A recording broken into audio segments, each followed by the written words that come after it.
Well, down in Arlington, Texas today, the Notre Dame Fighting Irish took on top-ranked Alabama in the Rose Bowl, and the result was not what the Irish and their fans had hoped for. With that, we have team coverage for you tonight. Megan Smedley has Brian Kelly's reaction, and, well, he was fired up after the loss. But first, we send it over to Sports Director Mark Skol Jr., who has highlights from tonight's Rose Bowl. Mark? Terry, Notre Dame entered tonight's matchup as the biggest underdog in the 7-year history of the college football playoff, and the Rose Bowl did not get off to the best start for the Irish. Brian Kelly and Nick Saban meet for just the second time ever. The only other meeting was the 2013 BCS national title game. First drive of the game for the Tide, the two Heisman candidates, Mac Jones and Devontae Smith, connect as Smith finds the end zone from 26 yards out. Tide rolls early up 7-0. Next Bama drive on the RPO. Jones hands it off to Alabama's all-time leading rusher Najee Harris, and he literally hurdles Nick McLeod before he picks up 53 yards. Unbelievable play. And on the very next play, Jones tosses it up to a wide-open Jaleel Billingsley. The 12-yard touchdown gives Bama the 14-0 lead. On Notre Dame's third drive of the game, the Irish take 8 minutes and 3 seconds off of the clock and cap off the drive with a 1-yard Kyron Williams touchdown run. That's the first time the Irish found the end zone in either of their two games in the college football playoff. Indy trails 14-7, but Mac Jones would connect with Devontae Smith all day long. Later in the second quarter, Smith hauls in a 34-yard touchdown snag, and then in the second half, Smith keeps the toes in on the 7-yard score. Smith scored 3 touchdowns today as Alabama eliminates Notre Dame from postseason contention with a 31-14 victory. Nick Saban is now 5-0 all-time against Notre Dame and 2-0 against Brian Kelly coached teams. Megan, the Irish head coach, was not just disappointed in the loss today, but also extremely frustrated with the criticism of his program. Yeah, Mark, all week long there was talk about the narrative and how Notre Dame performs in big games. And as you just saw, tonight's result fell right into that. So with today's loss, Notre Dame is now 0-7 in BCS or New Year's Six games dating back to 1998, and the Irish have been outscored in those games by 161 points. But head coach Brian Kelly says the margin of the loss doesn't mean anything because losing is losing. He also says that the Irish will be back, that they keep knocking on the door and hope to bust through it. And perhaps most of all, he is frustrated that he has to keep talking about it. We're going to go back to work. We're going to keep recruiting, and we're going to put ourselves back in this position again. And I think our kids battled and played really hard and physical. We ran the ball today. And I'm not taking it personal because these questions keep coming up like we have to reinvent ourselves. We were physical today. They were dynamic on the perimeter like they have been all year. This is a really good football team. And we're just going to keep recruiting and keep playing, and we're going to keep putting ourselves in this position. And that's all we can do.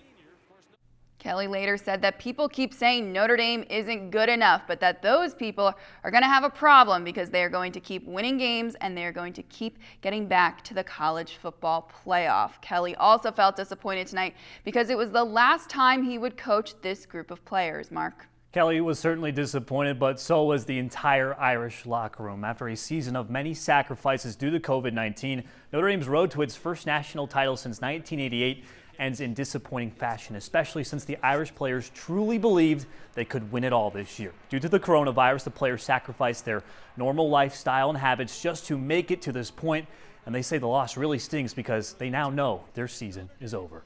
It's tough. It's pretty hard to explain. I mean, it fell short. Our goal is to win a national championship, and we didn't do that.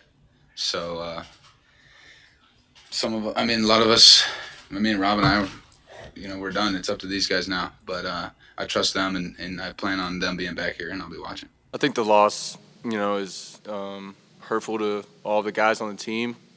We've battled through a lot of stuff, battled through a lot of adversity through 2020. In August, going back, we didn't even know if we were going to have a season.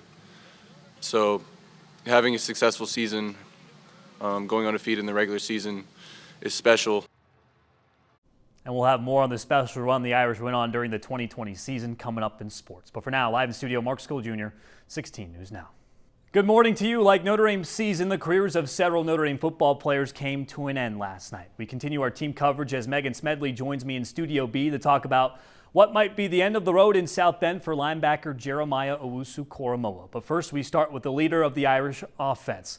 Irish quarterback Ian Book entered the Notre Dame football program as a 3-star recruit in the 2016 signing class. After spending time on the scout team, Book worked his way all the way up to set the all-time wins record for a Notre Dame quarterback with 30 victories. Book said he wanted to just be remembered as a national championship winning quarterback at Notre Dame. While he won't be able to put that on his resume, Brian Kelly said simply yesterday, like he has all season long, Book is a winner. The dream of winning a national title did not come to fruition for the Irish signal caller, but he says his time at Notre Dame was more than a dream. It means everything to me. Making that decision to come to Notre Dame, it's just been unbelievable. It's been everything I wanted it to be. It didn't finish, the way I wanted it to tonight, but I love these guys so much. This whole entire team, this whole entire program. I didn't know what I was getting myself into going to Notre Dame, and it's just exceeded every expectation that I've had. And blessed. It's awesome. What an unbelievable journey. Definitely going to stay positive. And just some special guys. Met lifelong friends and unbelievable coaches. And it's just been everything I wanted it to be. So it's super fortunate, super grateful, and we'll keep our heads high.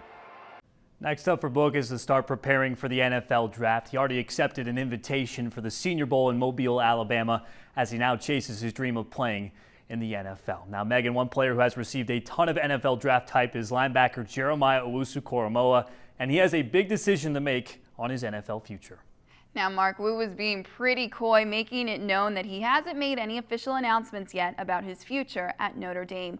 Wu finished with 6 tackles in what could be his final game suiting up for the blue and gold. He finished the year as the team's second leading tackler and was first in tackles for a loss. Owusu-Koramoah has racked up nearly every award for his work this season, but it's not about the accolades for Wu. He's most grateful for the relationships he's built during his time on campus.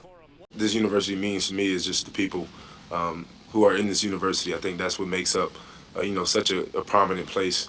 I've been here for 4 years and love the brotherhood that has came through here. Love the coaches that have coached me, and just the process in which we've always worked, to fulfill not only, as Kyle said, not only the football player, but also, the man himself. So, I'm thankful for the coaches, thankful for my teammates, and also thankful for all my professors and things like that. Wu technically has another year of eligibility left, but his stock is just so high right now, it's tough to see him not going into the NFL draft. Mark?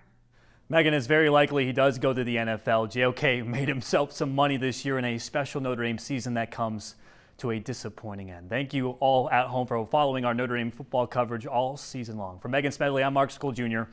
Enjoy your Saturday.